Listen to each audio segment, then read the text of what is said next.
Selamat sore, saudara-saudara sekalian. Puji Tuhan, di mana kita dapat bergabung kembali pada hari Minggu ini untuk mengikuti Bible Study yang akan dibawakan oleh Ci Arlin Jim dengan judul Tanda Yunus. Namun sebelum kita akan memulaikan, ada beberapa pengumuman dari kami. Bagi saudara-saudara yang bergabung di Zoom meeting sore ini dan mempunyai pertanyaan terkait dengan pembahasan kita, bisa langsung chat via private chat di Zoom ke host maupun ke co-host. Dan bagi saudara-saudara yang mengikuti akan Bible Study ini live melalui Facebook maupun YouTube, bisa juga melalui chat WhatsApp kami dengan nomor 0888 09 39 4082. Dan bagi teman-teman yang sudah bertanya, di akhir dari pembahasan kita, pertanyaan-pertanyaan tersebut akan dijawab oleh Ci Arlin. Nah, untuk itu mungkin dari teman-teman sekalian ada yang belum mengenal akan Ci Arlin. Saya minta tolong Kak Nathanael untuk memperkenalkan pembicara kita sore ini.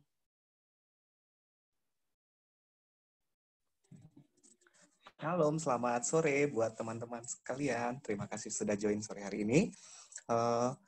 Ada pepatah mengatakan, jika tak kenal maka tak sayang. Karena itu saya akan memperkenalkan dari Ci Arlin Jim.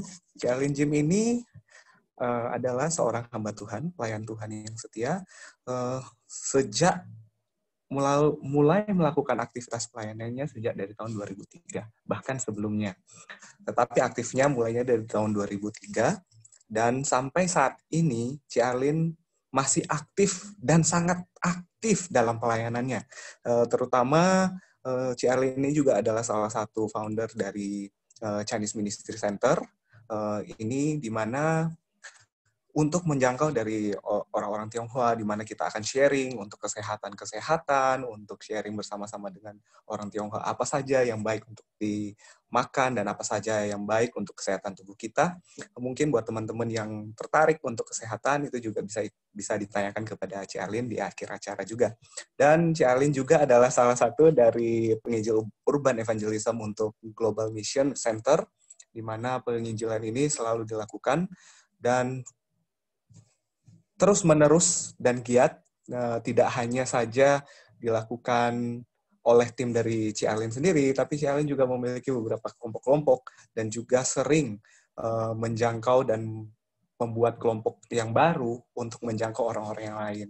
Nah, apabila semakin banyak tim, maka akan juga semakin banyak yang datang dan mengenal kepada Tuhan. Nah, juga kita perlu tahu bahwa Ci Arlin ini sampai saat ini belum menikah karena aktif dengan pelayanan kepada Tuhan. Dan juga untuk saat ini juga Ci Arlin sendiri tempatnya memiliki 2 tempat, satu di Fluid, di mana ini adalah pusat dari cancer support untuk melayani saudara-saudara kita yang terkena cancer ataupun penyakit-penyakit. Nah, ini dia selalu melayani untuk orang-orang yang sakit juga. Lebih khususnya, yang seperti tadi saya ungkapkan untuk Chinese Ministry, nah ini beliau ini sangat proaktif melayani untuk orang-orang yang sakit, yang sudah tidak sanggup, dari dokter sudah menolak, dan Ci Arlin ini juga bisa bantu untuk melayani dalam untuk hal kesehatan. Dan juga Ci Arlin juga memiliki tempat satu di Bogor, di Sentul Nirwana, letaknya ini adalah Salem, di mana Salem ini adalah rumah sehat untuk pelayanan kepada orang-orang yang membutuhkan pertolongan kesehatan, dan juga di mana mungkin ketika tinggal di rumah itu tidak mungkin kurang ya dalam untuk penanganan kesehatannya. Nah, Ci Arlin ini juga memiliki fasilitas di sana, di mana orang-orang ini ketika membutuhkan fasilitas untuk kesehatan, itu akan dijalankan fasilitasnya secara teratur selama 1 minggu penuh. Nah, gimana untuk kiat-kiatnya nanti akan dijelaskan oleh Ci Arlin, dan untuk Bible Study yang akan dibawakan sore hari ini, saya persilahkan untuk Ci Arlin Jim. Dipersilahkan. Oke. Sebelum kita akan mengikuti Bible Study, akan dibuka dengan doa oleh Edson Kasenda. Baiklah teman-teman, saudara-saudara sekalian, Sebelum kita mulai Bible study kita pada sore ini, mari kita tunduk kepala dan kita berdoa. Sungguh besar kuasa-Mu ya Tuhan di tengah-tengah kami. Terpujilah nama-Mu Tuhan, Engkau adalah Allah yang Maha Kasih, Allah yang murah, Allah yang selalu setia untuk memimpin dan menuntun umat-Mu yang berdosa ini Tuhan. Pada sore ini kami bersyukur atas berkat-Mu kepada kami ya Tuhan, mempertemukan kami lagi pada Bible study saat ini. Kiranya Tuhan, Engkau akan memberkati Bible study ini Tuhan. Kami ingin mendoakan akan pembicara Ci Arlin agar beliau dapat berkata-kata seturut dengan kehendak-Mu saja melalui Roh Kudus. Ya Bapa, kami juga ingin mendoakan akan jaringan dan media yang kami gunakan, yaitu Zoom saat ini.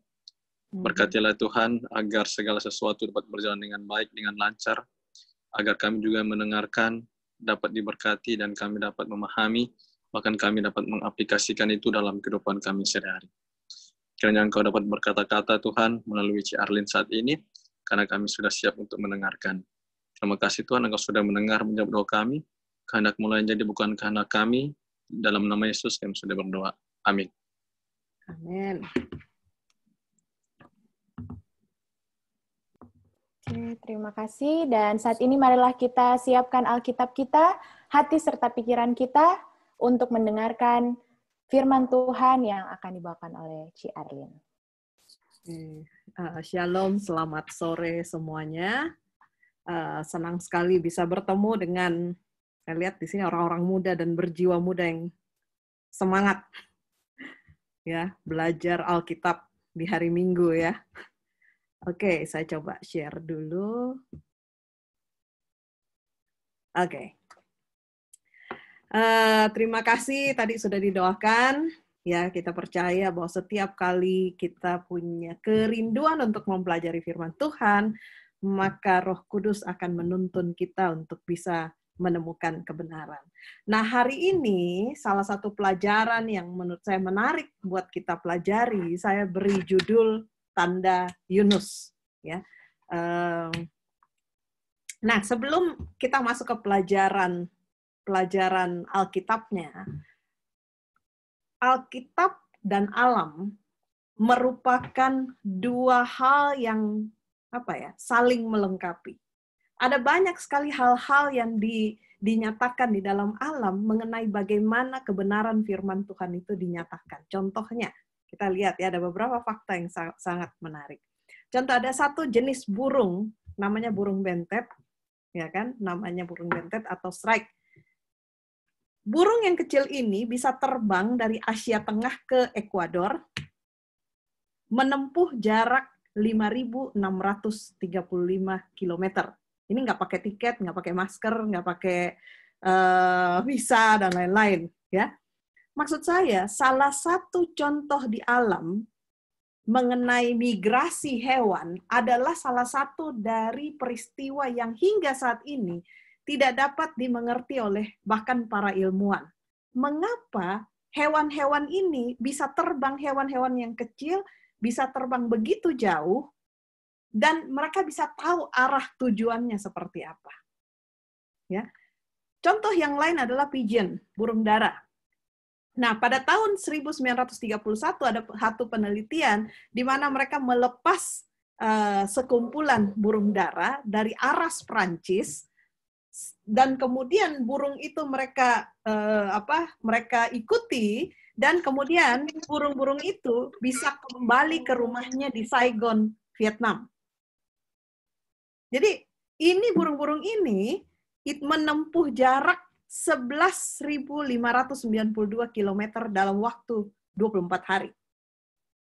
Nah, kadang-kadang, saudara-saudariku yang terkasih, saat saya sendiri sering kali seperti itu. Pada waktu kita berpikir, misalnya udah mumet, udah banyak masalah, udah galau, ada waktunya, ada saatnya, kita lebih baik pergi ke alam dan melihat bagaimana hal-hal yang terjadi di alam yang sebenarnya sangat luar biasa. Salah satu contohnya seperti ini. Nah, Jakarta ke London aja itu 11.709 km. Burung ini bisa terbang bahkan melampaui jarak itu. Nah, contoh yang lain adalah burung tern atau Arctic tern. Burung ini terbang dari sarangnya di Antartika Utara ke Alaska dan kemudian balik lagi. Jadi ini perjalanannya pulang pergi. Ya. Berapa jarak yang ditempuh? 40.250 km.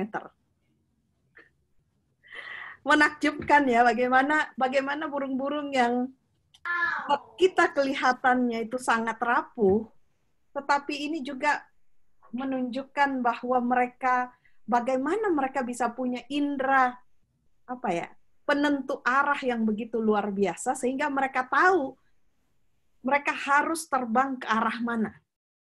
Padahal ini kalau kita bandingkan dengan manusia ya, manusia kita sering dalam hidup kita sering bertanya, Tuhan, sebenarnya Tuhan mau saya kemana sih?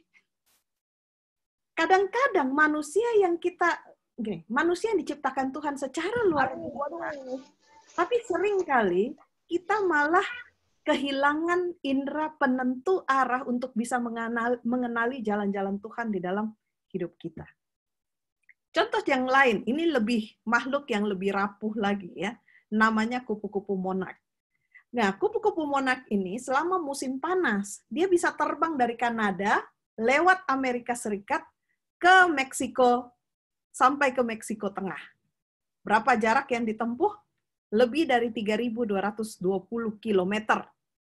Kita ya, lari 5 km aja ikut maraton, 10 km kita udah foto-foto gitu kan. Udah gimana gitu, bangga banget. Tapi kupu-kupu yang kecil ini mengajarkan kepada kita, walaupun dia satu ekor kupu-kupu yang sangat rapuh, tapi dia memiliki indera penentu arah yang sangat jelas.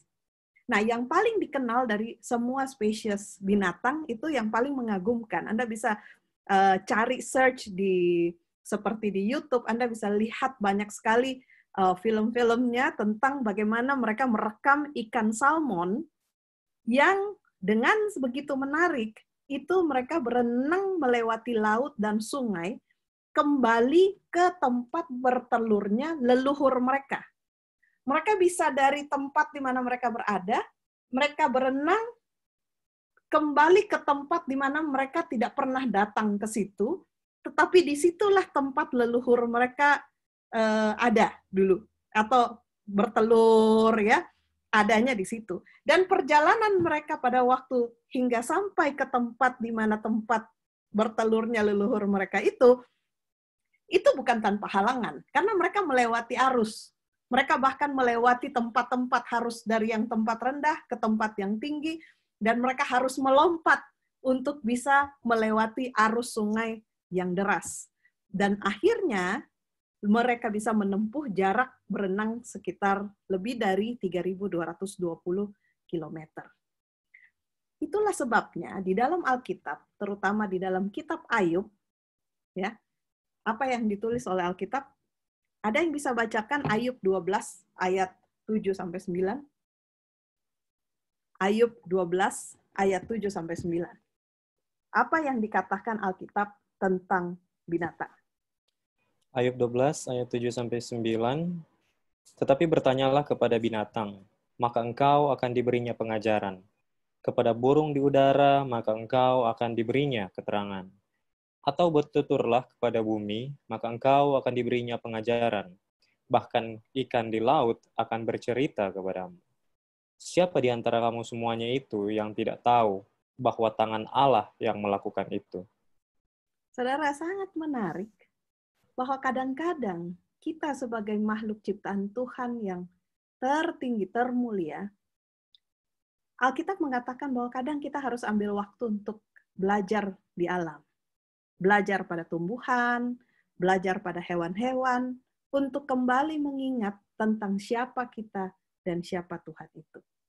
Nah, makhluk ciptaan Tuhan memiliki indera penentu arah yang alami dan luar biasa. Kita bisa lihat seperti contoh-contoh hewan tadi. Tapi sayangnya, sebaliknya, manusia justru seringkali kita tidak memiliki arah yang jelas tentang apa kehendak Tuhan di dalam hidup kita. Kita sering kali ketika Tuhan bilang A, kita malah maunya ke C, ya. Tidak seperti hewan-hewan ini yang mengikuti insting penentu arahnya untuk pergi atau terbang atau berenang ke tempat di mana Tuhan menginginkan mereka. Nah, pelajaran kita pada hari ini itu adalah tentang kisah seorang nabi yang melawan Tuhan dan pergi ke arah yang lain, sampai Tuhan menggunakan makhluk ciptaannya yang lain untuk menarik dia kembali ke jalan yang benar. Saya rasa kita semua sudah tahu. Namanya adalah Yunus. Ya, ini cerita yang mungkin salah satu cerita yang paling sering diceritakan pada waktu kita masih anak-anak. Tapi sebenarnya hari ini saya tidak akan membahas tentang cerita Yunus secara apa yang kita sudah tahu itu di dalam kitab Yunus. Tetapi kita akan melihat esensi yang lebih mendalam tentang kisah tentang Yunus ini. Nah, sebelumnya saya pernah dengar ada satu cerita ya. Jadi ada seorang pria yang ateis yang tidak percaya kepada Tuhan. Dia naik ke sebuah bus. Dan pada waktu dia naik ke sebuah bus, di atas bus dia pas duduk dengan di samping seorang ibu-ibu yang sedang membaca Alkitab. Nah, kemudian pria ateis ini melihat, namanya juga dia nggak percaya Tuhan ya, jadi dia kemudian melihat, akhirnya dia udah nggak tahan nih, dia gatel gitu loh ngomongnya untuk bilang, Bu, Ibu percaya ya sama Alkitab ya? Iya. Ibu percaya, setiap katanya Ibu percaya? Iya. Jadi Ibu percaya bahwa Tuhan itu menciptakan langit dan bumi ini, semua ini hanya dalam waktu 6 hari? Iya. Ibu percaya bahwa waktu itu ada kejadian air bah gitu, kemudian ada yang namanya Nuh ngumpulin semua binatang masuk dalam bahtera. Ibu ini jawab iya. Nah, kalau begitu ibu juga pasti percaya bahwa ada seorang manusia yang ditelan masuk ke dalam perut ikan besar dan kemudian bisa keluar hidup-hidup. Ibu ini bilang iya. Wah, bapak ini kemudian bilang, saya nggak percaya tuh, itu terlalu mustahil untuk dipercayai. Terus kemudian bapak ini bilang gitu loh, bagaimana ibu bisa membuktikan bahwa itu benar? Ibu ini katakan, oke, nanti kalau saya masuk ke surga, saya akan tanya kepada Yunus, bagaimana caranya dia bisa masuk ke dalam perut ikan dan keluar hidup-hidup. Kemudian si bapak ini bilang, nah kalau Yunus masuk surga, kalau enggak, ibu ini menjawab, ya kalau Yunus nggak masuk surga, bapaklah yang nanya sama dia. Jadi ya ini hanya sekedar percakapan yang saya pernah dapat menarik. Tapi maksud saya gini, poin saya adalah kisah tentang Yunus yang masuk ke dalam perut ikan, ini adalah salah satu dari cerita yang mungkin di dalam Alkitab paling tidak masuk akal. Benar nggak? Kita mungkin kalau dari kecil udah sering dengar ceritanya, kita mungkin berpikir bahwa ini adalah hal yang ya biasa lah ya. Tetapi kalau dipikir-pikir, kisah ini adalah salah satu cerita yang paling tidak masuk di akal. Bagaimana mungkin seorang manusia bisa melewati mulut seekor ikan besar, terus bisa nyes saja gitu masuk ke dalam perutnya, gitu kan? Tinggal di sana 3 hari loh. Dan ini di bawah laut, ini bukan di daratan gitu. Ini di bawah laut, ya kan? Dia bernafasnya gimana gitu loh? Itu kan satu hal sebenarnya yang tidak masuk akal. Sehingga banyak sekali orang yang mempertanyakan, apakah kisah Yunus ini fakta atau fiktif? Nah, kita lihat. Kisah ini atau keraguan ini dijawab oleh ada satu peristiwa yang tercatat. Ini kisah nyata. Tercatat di akhir abad ke-19. Pada waktu itu ada sebuah kapal penangkap pemburu paus, ya kan, yang sedang berlayar di wilayah Kepulauan Falkland di Atlantis Selatan. Kapal ini namanya Star of the East. Pada waktu itu mereka sedang berlayar dan mereka sudah mendeteksi ada seekor ikan paus yang besar. Dan mereka kejar ikan paus ini. Nah, pada waktu mereka mulai mendekati ikan paus ini, mereka kemudian menurunkan 2 sekoci. Untuk istilahnya kan ya lebih bisa lebih dekat kepada ikan paus itu. Nah, diturunkanlah 2 sekoci, di mana isi dari sekoci ini masing-masing ada 2 orang. Pada waktu 2 sekoci ini turun, dan kemudian mereka mendekati lokasi di mana mereka mendeteksi ikan paus ini, kemudian mereka bingung. Tidak ada pergerakan apa-apa, kemudian diam, tidak ada tanda seperti apa-apa. Tapi kemudian mendadak, tiba-tiba ikan paus itu kemudian melompat keluar, ya kan? Melompat keluar, dan ketika karena badannya besar, jadi waktu dia melompat keluar, 2 sekoci ini terlempar. Dan 4 orang, jadi kan 2-2 ya, itu terlempar dan kemudian masuk ke dalam air. Kapal dari Star of the East ini, mereka bisa menyelamatkan penumpang atau 2 orang yang berada di 1 sekoci. Tetapi untuk sekoci yang lainnya, 2 orang itu tenggelam dan mereka cari-cari dan mereka tidak bisa menemukannya. Tapi akhirnya setelah beberapa jam mencari, mereka akhirnya bisa menemukan ada 1 penumpang orang yang ada di sekoci itu, tapi dalam keadaan sudah mati tenggelam. Tapi ada 1 lagi teman mereka yang ada di sekoci itu, namanya James Bartley. Mereka tidak menemukan James Bartley ini di mana. Tenggelam pun mayatnya aja tidak ditemukan. Well, anyway, karena mereka sudah tombak ini, ikan pausnya mereka udah serang, mereka udah tombak ini, kemudian mereka tetap kejar ini, dan kemudian singkat cerita mereka dapat ikan paus ini, berhasil mereka dapatkan dan mereka bunuh, ya kan? Karena mereka memang kapal pemburu ikan paus. Nah, mereka cari-cari teman mereka, tetap tidak ketemu. Akhirnya mereka melanjutkan perjalanan. Pada waktu mereka menaikkan ikan paus itu ke atas kapal mereka kemudian mulai membersihkan kulitnya, ya kan? Dan singkat cerita, pada hari yang ketiga, ketika mereka mulai memotong-motong bagian dari badan ikan paus itu, pas di bagian perut ikan paus ini, mereka di situ melihat ada denyut, ada yang bergerak di situ. Dan ketika mereka mulai mencoba untuk memotong bagian perut itu, dari perut itu meluncurlah teman mereka James Bartley, keluar dari perut ikan itu. Dia masih hidup walaupun dia sudah tidak sadarkan diri. Mereka kemudian mengambil teman mereka ini, dia kemudian dirawat, karena kan pasti dia kedinginan ya, dirawat, dan waktu di darat mereka kemudian bawa ke rumah sakit. Setelah sekitar sebulan dirawat, James Bartley akhirnya bisa sehat kembali dan dia kembali bekerja seperti biasa. Walaupun waktu dia keluar dari perut ikan dikatakan ada banyak sekali lendir-lendir yang ada di kulitnya. Nah, cerita ini sebenarnya menjadi suatu bukti bahwa cerita Yunus itu adalah sungguh-sungguh terjadi. Terlebih lagi, tanpa bukti sekalipun, di dalam Yunus 1 ayat 17 dikatakan bahwa Yunus bisa ada hidup di dalam perut ikan selama 3 hari, 3 malam itu. Karena apa? Karena atas penentuan Tuhan. Bukan atas dasar akal manusia, bukan karena kemungkinan ikan itu punya perut yang lebih besar, bukan juga karena Yunus itu punya kekuatan istimewa sehingga dia bisa hidup di dalam perut ikan selama itu, tetapi yang saya mau kita garis bawahi bersama-sama adalah itu bisa terjadi karena atas penentuan Tuhan.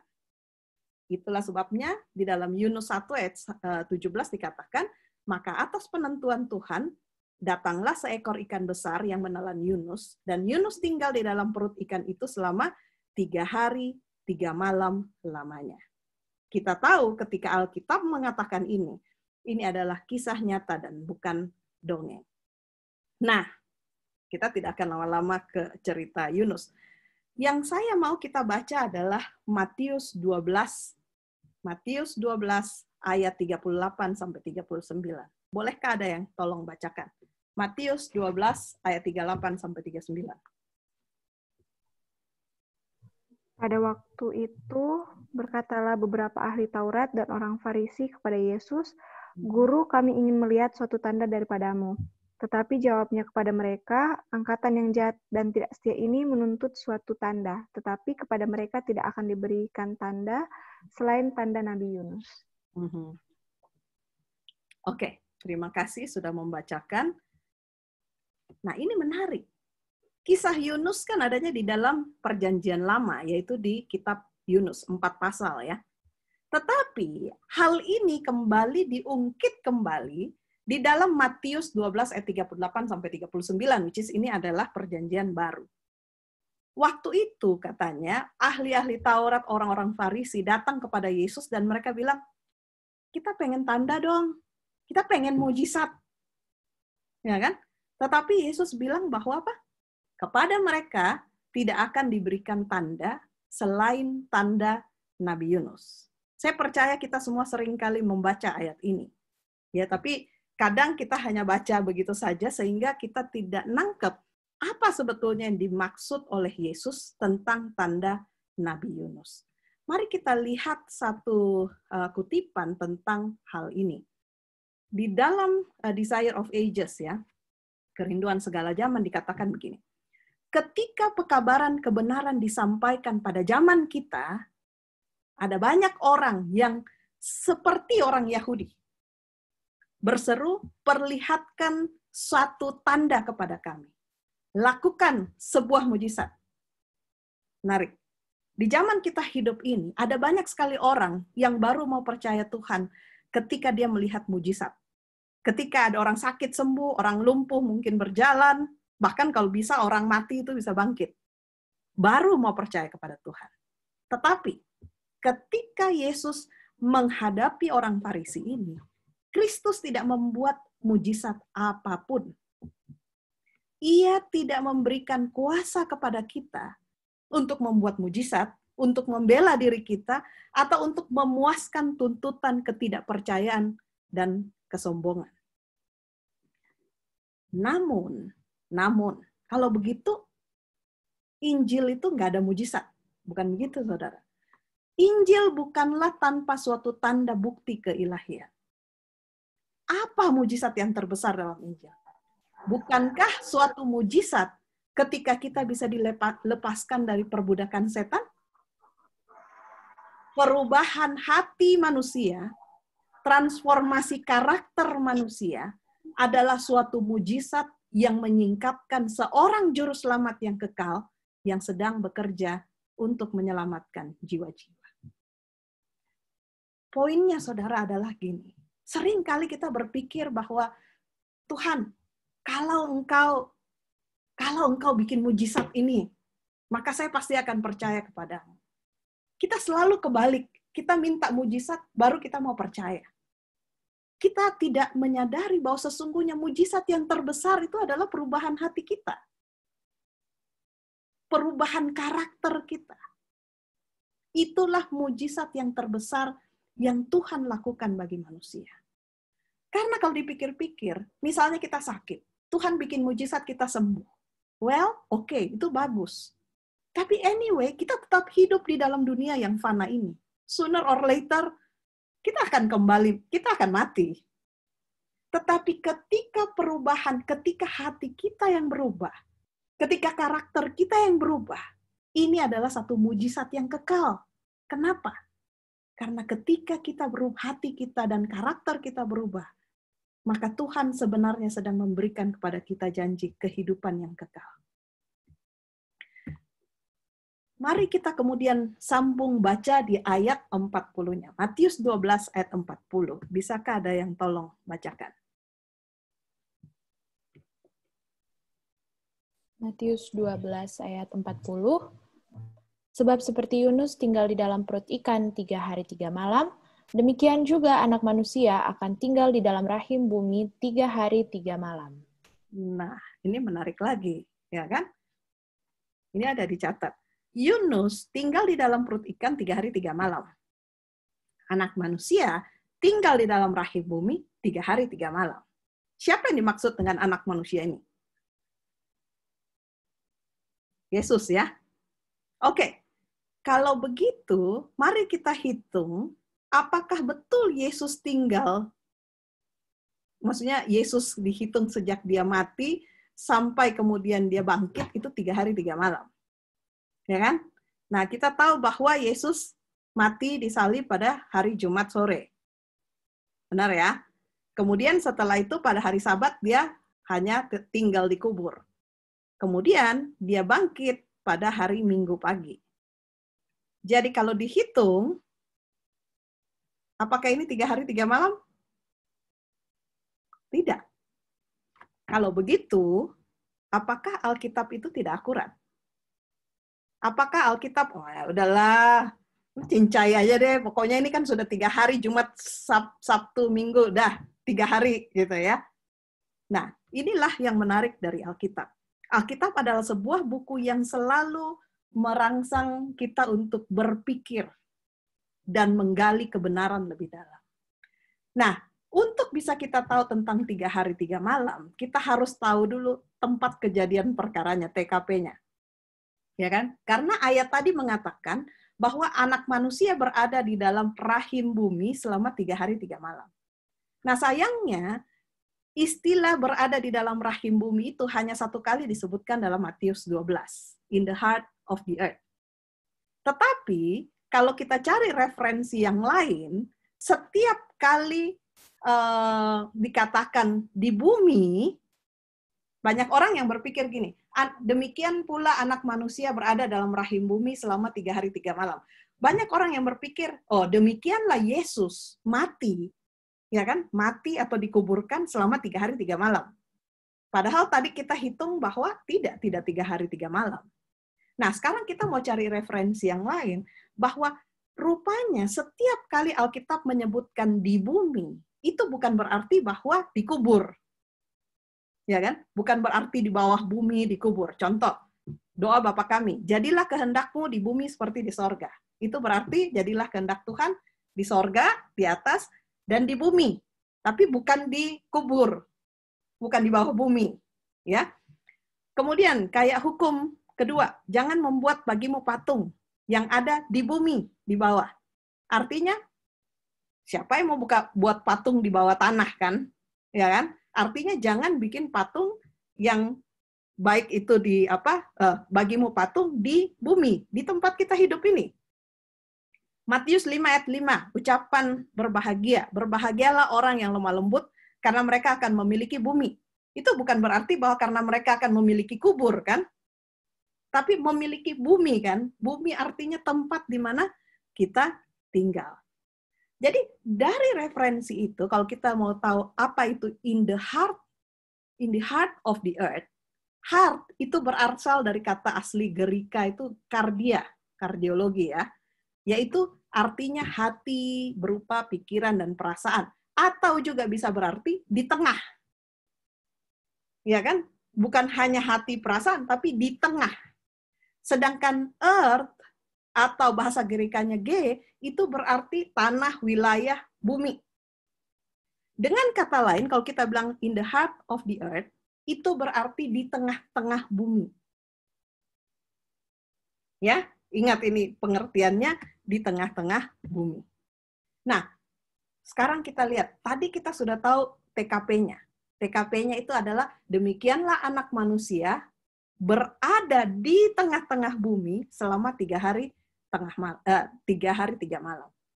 Pertanyaannya kalau begitu, kita mau tahu, mulai kapan 3 hari 3 malam itu? Untuk tahu itu, kita harus bertanya, kapan tepatnya dosa-dosa dunia itu mulai ditanggungkan kepada anak domba Allah, kepada Yesus. Nah, apakah pada waktu dia dipaku, disalib, ataukah pada waktu dia mati, atau apakah waktu dia dikubur? Nah, kita lihat. Yesus adalah anak domba Allah. Di dalam bangsa Israel sejak Perjanjian Lama, setiap kali ada seseorang yang berdosa, mereka harus bawa hewan kurban, kan? Sebagai pengganti dosanya. Nah, pada waktu hewan itu dibawa ke bait suci, yang dilakukan oleh orang itu adalah misalnya saya yang berdosa. maka saya akan menumpangkan tangan di atas hewan kurban itu, mengakui dosa saya, dan pada waktu itu, sejak saat itu, dosa saya secara simbolis pindah ke hewan kurban itu. Dengan kata lain, dosa ditanggungkan ke hewan sembelihan hewan kurban pada waktu dia diserahkan. Waktu itu, waktu saya taruh tumpang tangan itu, domba itu belum disembelih. Belum mati. Ya kan? Demikian pun dengan Yesus. Nah, pada perjamuan terakhir, Yesus, kalau kita baca di dalam perjanjian baru, di dalam kitab Injil, 4 kitab Injil, diceritakan bahwa di dalam perjamuan terakhir, Yesus memeteraikan perjanjiannya sebagai anak domba Allah. Pada waktu itulah, Yesus mulai menanggung dosa manusia. Pada waktu perayaan Paskah itu, ada ribuan domba yang dialirkan, mereka disembelih, dan kemudian di bait suci, dan aliran darah dari domba-domba itu mengalir dari bait suci, melewati sungai Kidron, sampai ke Laut Mati. Ini menarik. Pada waktu Yesus memulai pelayanannya, dia melewati sungai Yordan. Dan pada waktu Yesus memulai penderitaannya, dia melewati sungai Kidron yang pada waktu itu penuh dengan darah dari korban-korban yang disembelih di bait suci. Dan pada waktu itu, setelah perjamuan terakhir, di Taman Getsemani, Yesus memeteraikan penyerahannya sebagai anak domba Allah. Ini adalah ayat yang sangat dikenal bahwa bukanlah kehendakku, melainkan kehendak-Mu yang terjadi. Sejak saat itu, Yesus menyerahkan dirinya sebagai anak domba Allah. Dan setelah Taman Getsemani itu, kita tahu bahwa ceritanya Yesus ditangkap. Pada waktu Yesus ditangkap, ini menarik. Karena sebelum itu kan Yesus selalu lolos begitu saja. Ini bukan pertama kali peristiwa di mana Yesus mau ditangkap atau mau dicelakain, ya. Tetapi setelah Taman Getsemani, Yesus dengan begitu mudahnya ditangkap. Nah, dosa kita seperti gunting yang memotong persatuan Yesus dengan Bapanya. Sejak saat itulah Yesus berada di dalam rahim bumi. Artinya, sama seperti Yunus ketika dia masuk ke dalam perut ikan, pada waktu ikannya berenang ke atas, Yunusnya kan di dalam perut ikan ya, naik juga. Ketika ikannya turun, dia juga ikutan turun. Sejak saat itu, sejak Yesus ditangkap itu, Yesus berada di dalam rahim bumi, artinya dia dibawa dari satu tempat ke tempat yang lain, dioper-oper begitu aja, sampai akhirnya dia kemudian disalibkan. Pada waktu Kamis malam itu, berulang kali di dalam 4 kitab Injil disebutkan Yesus mengatakan bahwa saatnya sudah tiba. Tiba saatnya sudah tiba. Dia tahu bahwa saatnya sudah tiba bagi dia untuk menjadi anak domba Allah.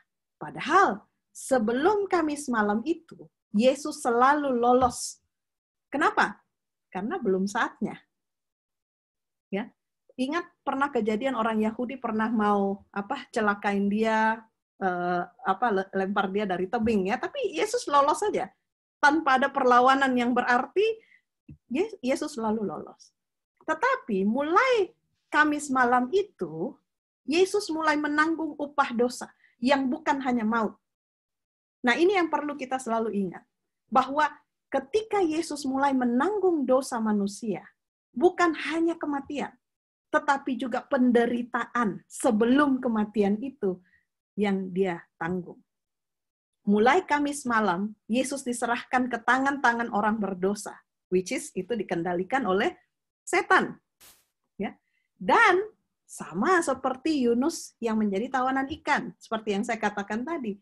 Kemanapun dia dibawa, dia ngikut. Dia tidak ada kuasa untuk melawan. Tidak ada lagi kuasa untuk bisa lolos begitu aja. Nggak bisa. Kemanapun dia dibawa, dia dilempar, menghadap banyak sekali Kayafat, imam besar, sampai ke gubernur, dan lain-lain. Itu dia pergi begitu aja. Dia terombang-ambing, dia ikuti aja kemana orang membawa dia. Sehingga kalau kita menghitung bahwa 3 hari 3 malam itulah yang dikatakan Alkitab, mulai Kamis malam sampai hari Minggu pagi, maka kita menemukan bahwa Alkitab bukan tidak akurat. Tetapi Alkitab sungguh akurat dalam perhitungannya. Ya, jadi bukan sejak dia mati, tetapi sejak dia mulai menanggung dosa umat manusia. Nah, saudara, Yunus adalah salah satu gambaran dari Kristus.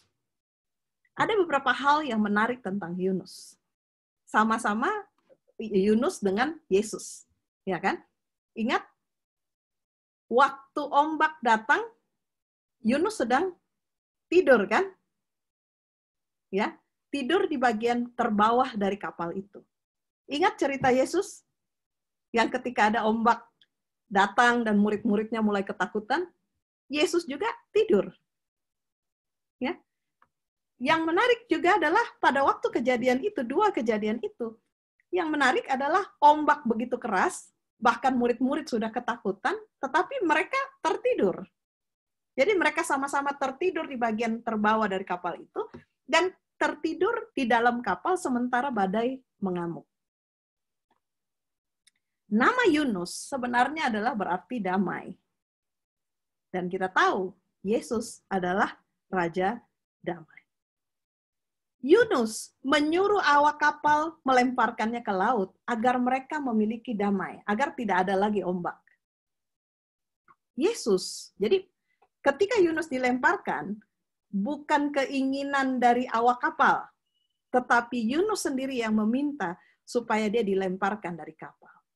Yesus mengambil alih murka Allah, dan kalau kita percaya pada kematiannya, menebus dosa-dosa kita, maka kita pun akan memperoleh damai sejahtera dan hidup kekal.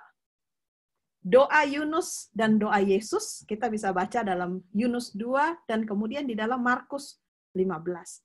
Dua-duanya berdoa ketika mereka berada di tengah-tengah, satu di dalam perut ikan, satu di dalam rahim bumi. Tapi saudara, yang saya mau garis bawahi di sini, tanda Yunus itu bukan tentang urusan periode waktunya saja, urusan 3 hari 3 malam. Bukan itu tanda Yunus. Itu adalah durasi dari tanda Yunus. Kalau sekarang yang kita mau pelajari, sesungguhnya apa yang dimaksud dengan tanda Yunus? Tanda Yunus adalah tentang kecaman keras kepada umat-umat Tuhan yang menolak dia sebagai Mesias. Sangat berbeda dengan sikap orang Niniwe yang menerima dan bertobat karena pekabaran Yunus. Pertanyaannya, apa hubungannya bagi kita? Saudara, tanda Yunus adalah satu kecaman keras. Kita nggak usah ngomong pada orang lain. Kecaman keras kepada kita. Yang mengaku sebagai umat-umat Tuhan, tetapi sebetulnya menolak dia sebagai Mesias. Bagaimana caranya kita menolak? Kita kan pergi gereja, kita beribadah, dan lain-lain. Tetapi kita menolak dia ketika kita tidak mengizinkan kuasa Tuhan mengubah karakter kita. Sangat berbeda dengan sikap orang-orang Niniwe yang waktu itu Yunus keluar dari perut ikan dan kemudian dia pergi berkhotbah. Orang Niniwe berpuasa, berdoa. Pertanyaannya, saudara, waktu COVID seperti ini, pernah nggak kita bersikap seperti orang Niniwe? Aduh Tuhan, ini kayaknya udah parah nih, satu dunia nih. Kita harus sama-sama berdoa dan berpuasa untuk ini. Enggak kan?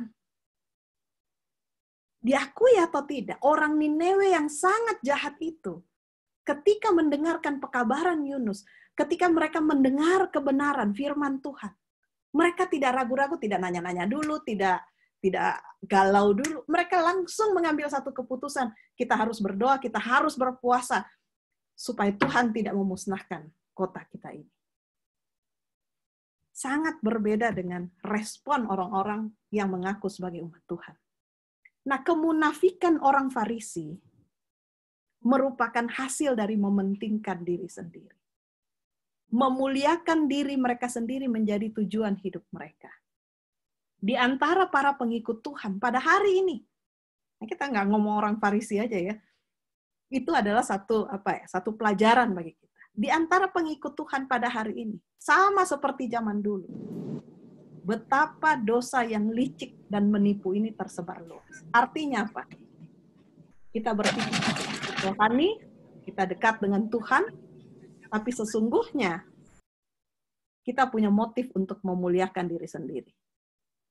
Betapa sering pelayanan kita kepada Kristus, persekutuan kita satu dengan yang lain, dinodai oleh keinginan yang tersembunyi untuk memuliakan diri kita sendiri.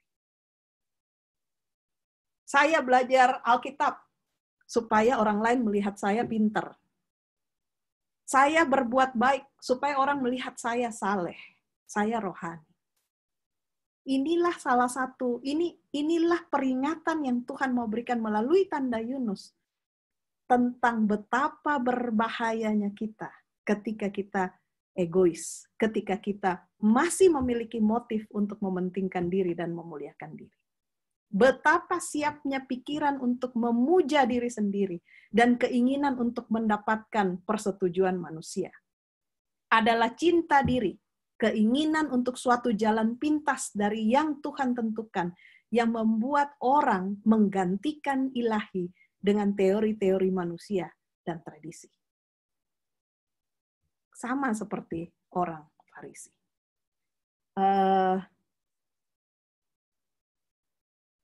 Ini sebenarnya cerita sejarah. Saya percaya kalau saat ini di Inggris, agama dari orang Inggris adalah Anglikan, gereja Anglikan, kan? Tapi yang saya sangat menarik adalah pada suatu waktu ketika Tuhan buka saya untuk pergi ke Inggris untuk melayani, di sana saya mendengarkan satu cerita sejarah tentang Raja Henry ke-8. Raja Henry ke-8 ini sangat terkenal kisahnya karena dia punya ada 6 istri. Ya. Jadi dulunya kerajaan Inggris adalah kerajaan dengan agama kerajaan adalah gereja Katolik. Tapi kemudian pada waktu dia menikah dengan Catherine of Aragon, ya kan, dia kemudian jatuh cinta sama wanita lain, yaitu Anne Boleyn. Tetapi menurut peraturan gereja Katolik itu tidak diperbolehkan untuk bercerai. Jadi apa yang dilakukan oleh Henry ke-8? Dia kemudian membuat gereja sendiri dengan dia sebagai pemimpinnya. Karena dia pemimpinnya, dia bisa mengatur peraturannya, terutama urusan perceraian. Nah, sejak saat itulah, sejak Henry ke-8 sampai saat ini, agama dari kerajaan Inggris adalah gereja Anglikan. Sama sekali tidak ada motif rohani. Ini hanya motif untuk mengubah peraturan.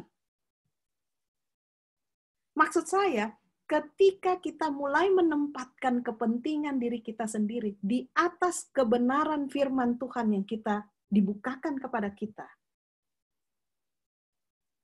maka kita sama saja dengan orang Farisi. Kita tidak ada bedanya dengan orang Farisi. Nah, sekarang kita coba lihat Lukas 11 ayat 29 sampai 32. Lukas 11 ayat 29 sampai 32. Ada yang bisa bacakan? Lukas 11 ayat 29 sampai 32. Ketika orang banyak mengerumuninya, berkatalah Yesus, angkatan ini adalah angkatan yang jahat.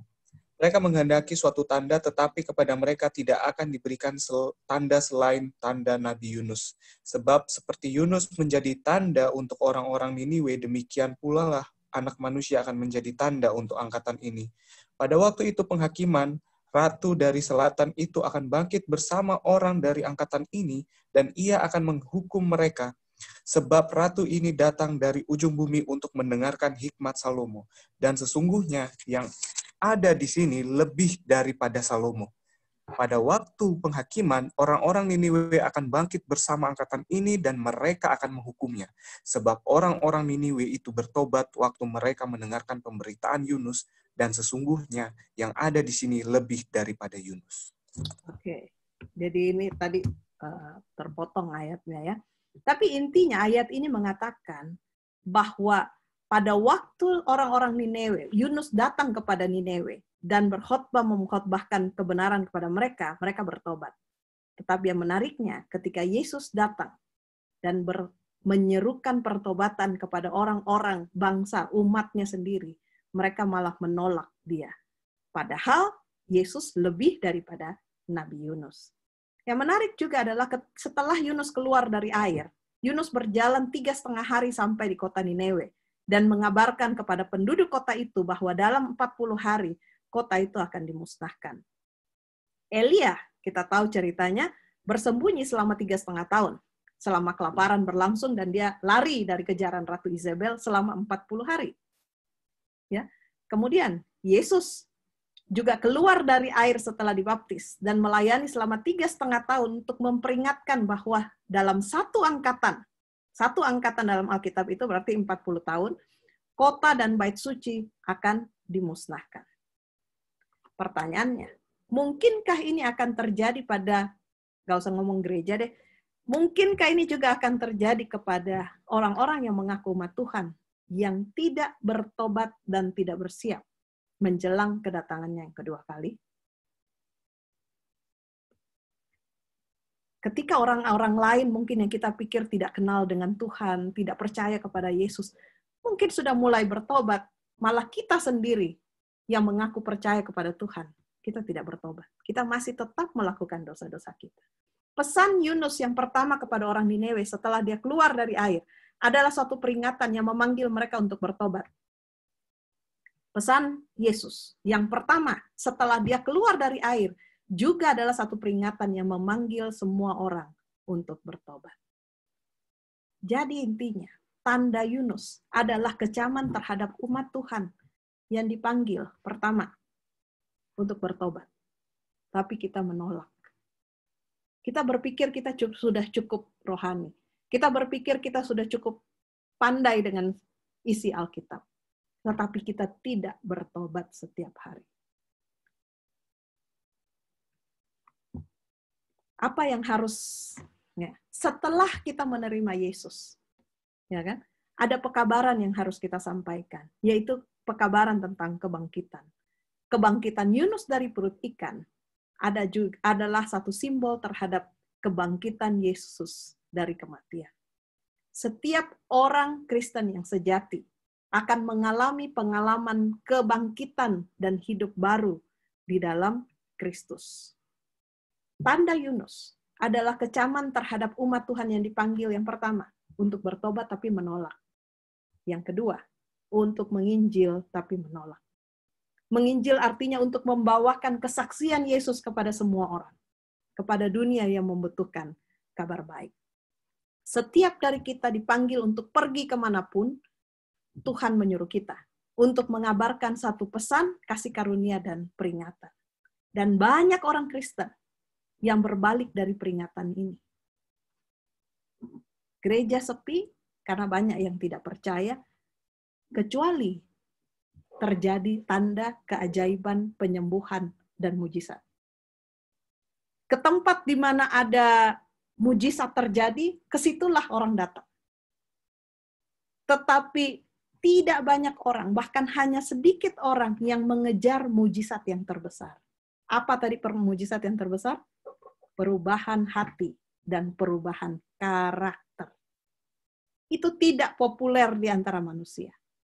Ketika kita mengkhotbahkan tentang perubahan hati, perubahan karakter, tidak ada orang yang, tidak banyak orang yang tersentuh. Tapi coba kalau kita bisa jamah saja dan kemudian sembuh, maka ada begitu banyak orang yang kemudian mengikuti orang yang mengajarkannya. Saudara, kita tidak boleh seperti orang Israel, seperti orang Yahudi pada waktu itu yang menjadi pembawa terang yang menolak. Ya, mereka ditempatkan di tanah perjanjian, di persimpangan benua-benua agar menjadi mercusuar kebenaran bagi bangsa-bangsa kafir. tapi mereka menolak. Ya kan? Kesempatan kedua diberikan kepada bangsa Israel, kepada orang Yahudi. Mereka menolak menjadi mercusuar kebenaran. Akhirnya mereka ditawan di Babylon, tapi kemudian mereka dibebaskan. Yunus yang menolak membawa Injil kepada kota Niniwe. Dia akhirnya ditawan di perut ikan, tetapi kemudian dia juga dibebaskan. Diberikan kesempatan yang kedua. Pertanyaannya, saudara-saudaraku yang ada di sini, apakah Tuhan sebenarnya sudah memberikan kepada saudara satu kesempatan untuk membawa pekabaran tentang kasih dan kuasa Tuhan kepada orang-orang yang ada di sekitar saudara? Apakah kita menolak seperti Yunus dan malah pergi ke tempat lain? Ataukah kita menerima panggilan itu? Di dalam cerita Yunus sangat menarik. Karena kita lihat semua elemen alam dan binatang menurut kepada Tuhan. Awak kapal yang katanya orang kafir itu menurut pada Tuhan. Angin dan ombak menurut sama Tuhan. Ikan yang besar menurut kepada Tuhan. Buat saya, jadi ikan itu nggak enak loh. Iya kan? Karena bayangkan, dia dikasih tugas untuk nelan satu orang, dan orang itu harus berada 3 hari di dalam perutnya. Tapi anyway, atas penentuan Tuhan, dia menurut. Orang Niniwe, ketika mendengar firman Tuhan, mereka menurut. Mereka bertobat. Ya kan? Kemudian di Yunus pasal 4 tentang pohon jarak dan ulat itu juga menurut sama Tuhan. Ya. Jadi, kita melihat bahwa semuanya itu patuh kepada Tuhan, menurut sama Tuhan, kecuali Yunus. Siapa ini Yunus? Nabi Tuhan. Ini adalah satu tamparan kepada saya secara pribadi. Aduh Tuhan, saya bilang saya pelayan Tuhan, saya bilang saya hamba Tuhan. Tapi apakah saya sungguh-sungguh menurut? Jangan-jangan semua sudah menurut, dan saya yang mengaku pengikut Tuhan, malah saya nggak menurut.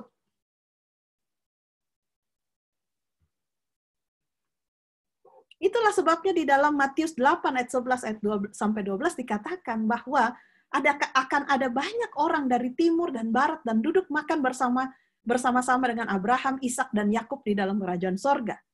Sedangkan anak-anak kerajaan itu dicampakkan ke dalam kegelapan yang paling gelap. Di sanalah terdapat ratap dan kertak gigi.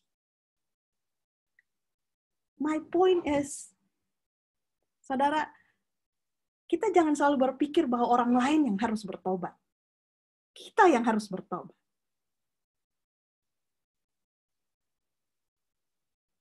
Firman Tuhan itu dikatakan seperti pedang bermata dua. Satu untuk bisa menjamah kepada orang yang mendengarnya. Tapi satu mata itu harus bisa menjamah hati kita. Kita harus bertobat. Apapun kebenaran, jadi Alkitab itu bukan satu kitab yang membuat, kalau kita pelajari, kemudian kita jadi jago Alkitab. Bukan itu poinnya. Alkitab, kuasa dari Alkitab yang paling powerful adalah ketika kalau kita mempelajarinya, hidup kita itu berubah. Dan kita menjadi orang yang tidak sama lagi dengan sebelumnya. Zaman ini ada banyak gereja yang tertidur, ada banyak anak-anak Tuhan yang seperti tertidur. Ya, padahal tuayan banyak, ada banyak orang yang mau mengenal Tuhan, ada banyak orang yang cari Tuhan, tapi hanya sedikit dari kita yang punya cukup keberanian untuk menceritakan kesaksian tentang Yesus. Bagaimana Tuhan begitu mengasihi kita. Banyak gereja, banyak anak-anak Tuhan, seperti Yunus, tertidur sementara ombak laut itu sedang mengganas. Kayak COVID ini kan.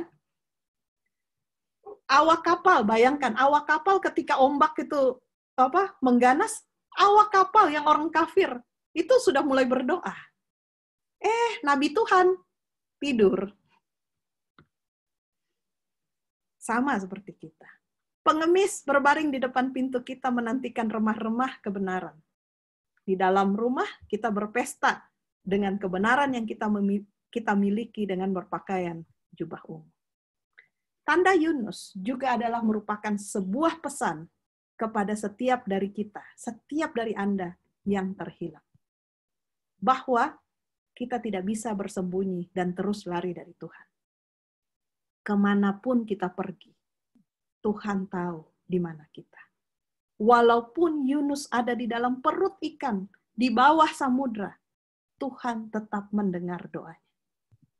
Jangan menyia-nyiakan waktu dengan berjalan di luar kehendak Tuhan dan akhirnya menemukan hidup yang sia-sia. Pesan ini, tanda Yunus adalah tentang bahwa tidak ada tempat yang paling gelap, paling suram, paling kotor, paling hina sekalipun, di mana Tuhan tidak bisa mendengar doamu dan menerima pertobatan. Pertanyaan terakhir, apakah kita seorang Yunus? Ya, kita bisa mencela Yunus, kenapa kamu bisa lari dari Tuhan? Tapi disadari atau tidak, dalam hidup kita, terlalu sering kita bersikap seperti Yunus. Kita belajar firman Tuhan, kita diberikan, dinyatakan kebenaran. Kita percaya dalam pikiran kita, tapi kita tidak lakukan kebenaran itu.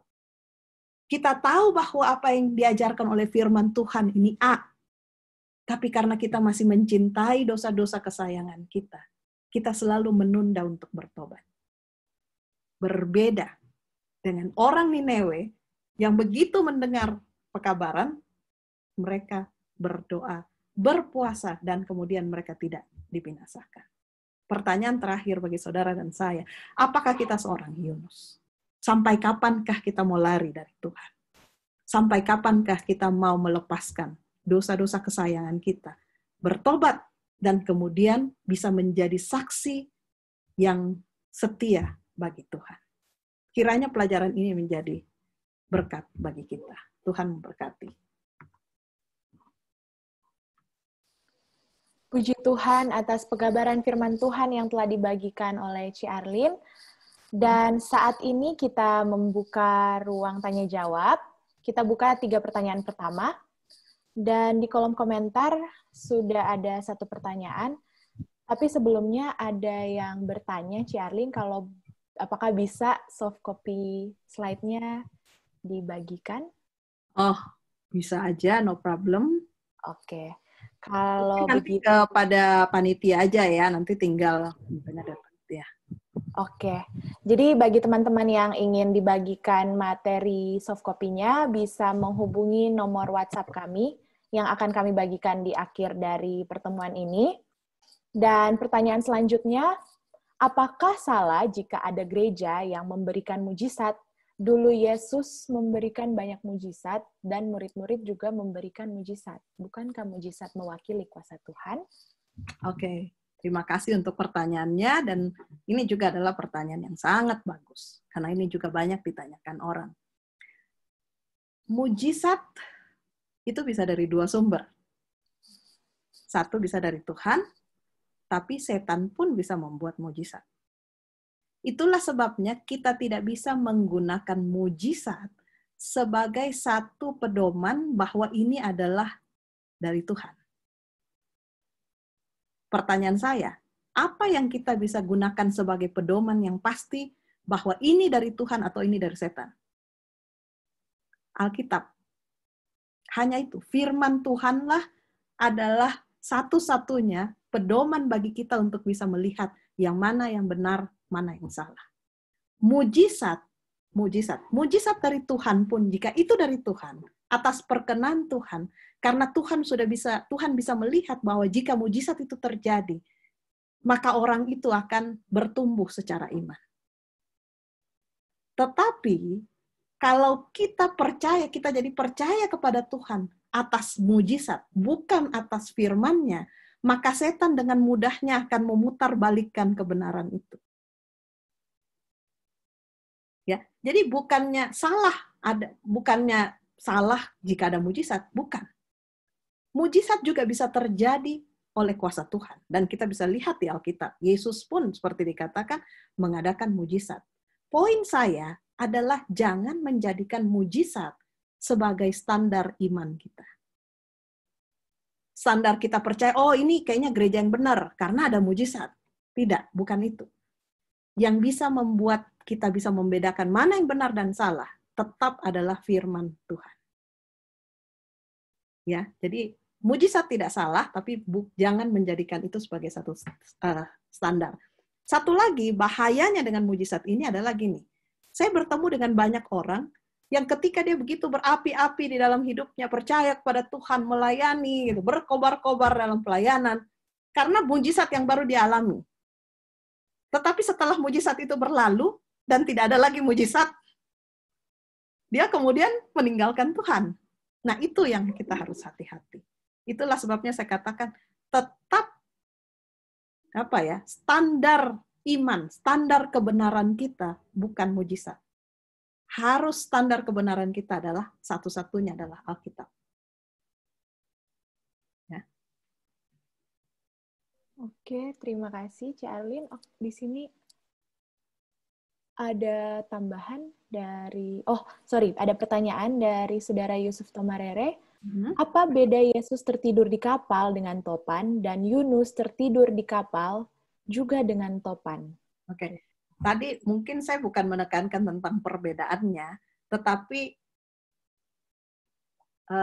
setiap tokoh di dalam Alkitab, ya, setiap tokoh dalam Alkitab merupakan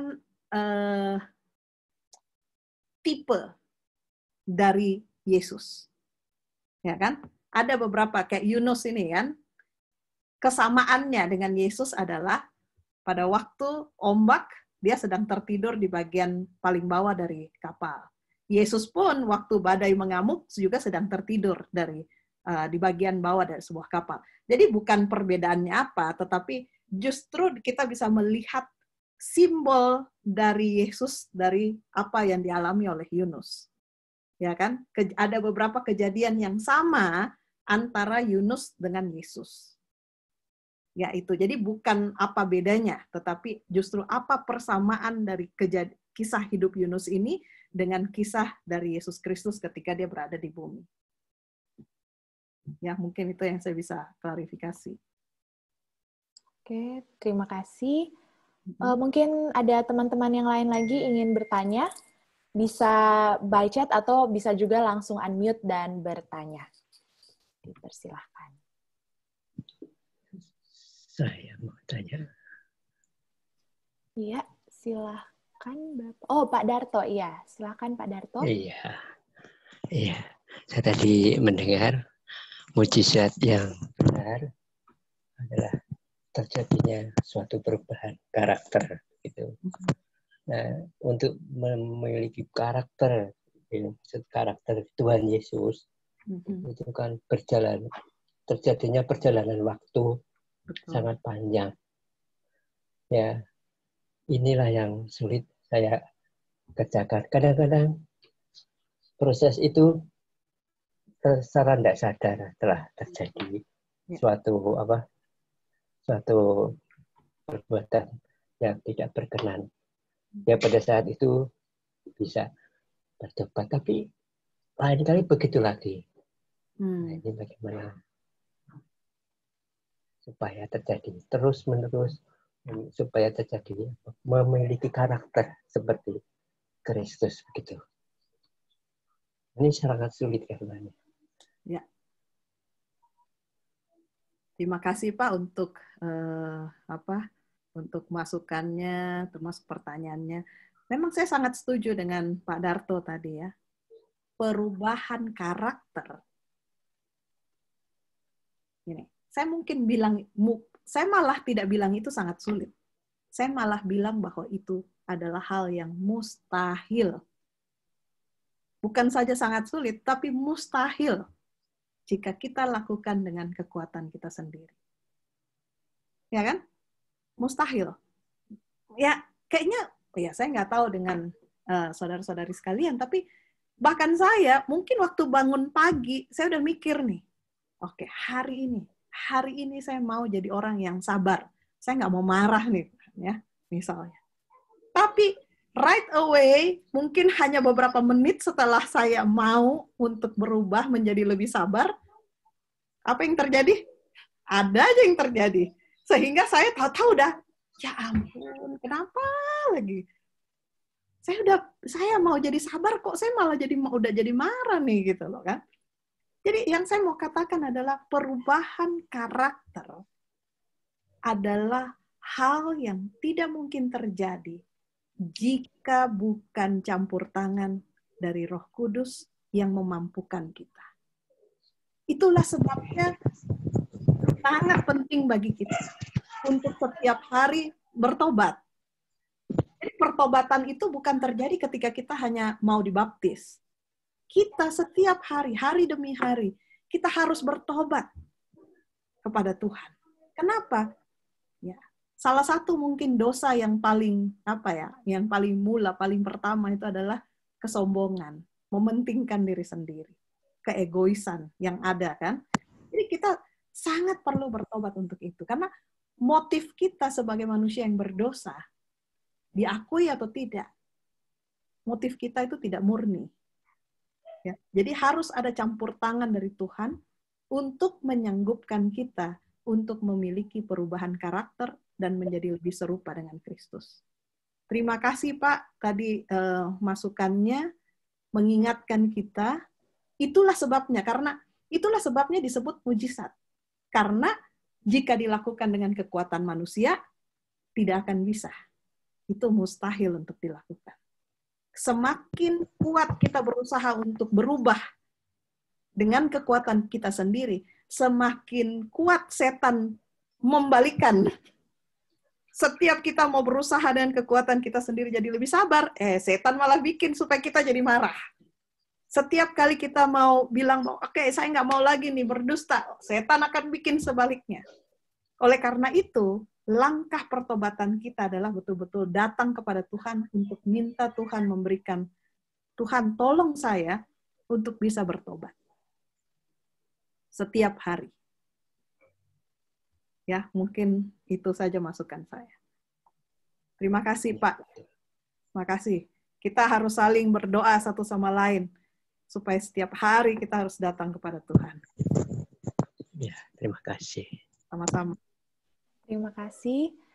Dan untuk pertanyaan ketiga, ada di kolom chat, bagaimana caranya apabila mau menerangkan kepada teman-teman Muslim tentang tanda Yunus ini? Karena berdasarkan ayat ini, mereka percaya bahwa Yesus Kristus tidak mati, disalibkan sama halnya dengan Yunus yang tidak mati selama dalam perut ikan 3 hari 3 malam.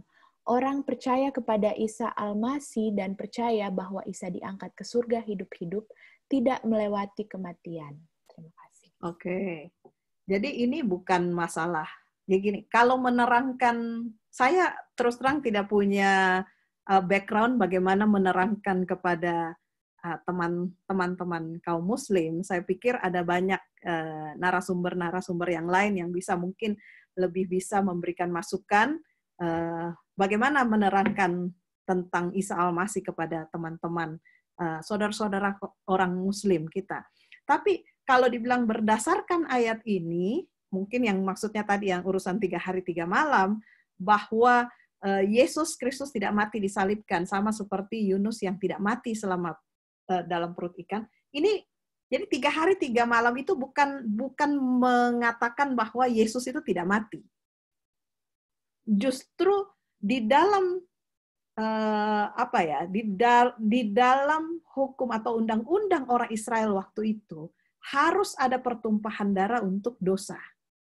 Yang dikatakan 3 hari 3 malam bukan berarti bahwa Yesus tidak mati. Yesus mati, tetapi 3 hari 3 malam atau berada di dalam rahim bumi itu bukan hanya menyangkut waktu Yesus mati, tetapi bahkan sebelum itu. Penderitaan Yesus itu terhitung di dalam 3 hari 3 malam. Well, anyway, Yesus memang mati. Di dalam 3 hari 3 malam, akhirnya kan Yesus mati di kayu salib, dan kemudian di akhirnya dia kemudian bangkit. Tetapi ini adalah hal yang juga sangat menarik, bagaimana cara menerangkan tentang Isa Al-Masih Yesus Kristus kepada teman-teman kita orang Muslim. Di organisasi kita punya satu Global Mission Center yang namanya Adventist Muslim Relation atau AMR.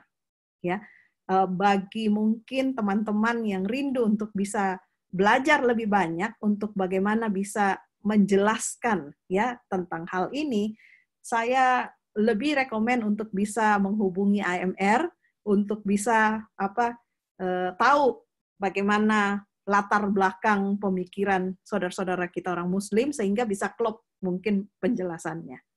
Ya, terima kasih untuk pertanyaannya. Baik, terima kasih. Mungkin ada satu pertanyaan terakhir. Bisa langsung unmute saja kalau misalnya ada yang masih mau bertanya.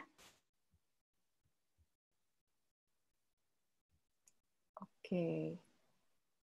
Sepertinya sudah tidak ada pertanyaan lagi. Oke.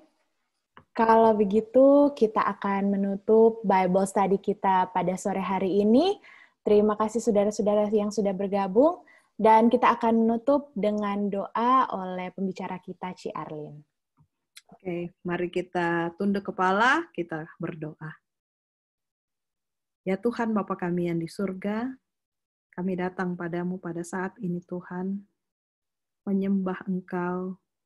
Engkaulah Tuhan yang Maha Kuasa, Maha Pengasih dan Maha Penyayang. Panjang sabar dan besar kasih dan setiamu. Saat ini Tuhan kami datang kepadamu untuk memohon pengampunan atas dosa-dosa kami. Di hati kami masing-masing, kami menyadari bahwa masih ada dosa-dosa kesayangan yang masih kami simpan. Oleh karena itu, pada saat ini, kami mohon agar Roh Kudus-Mu hadir di dalam hati dan pikiran kami. Kuasai hati dan pikiran kami, Tuhan. Sadarkan kami, insafkan kami atas dosa-dosa yang belum kami lepaskan, belum kami akui, dan belum kami bertobat untuk dosa-dosa itu. Dan tolonglah kami Tuhan, agar setiap hari kami bertobat di hadapan Tuhan. Kami rindu untuk memiliki perubahan hati. Kami rindu untuk memiliki perubahan karakter. Kami rindu untuk memiliki karakter yang serupa dengan Kristus.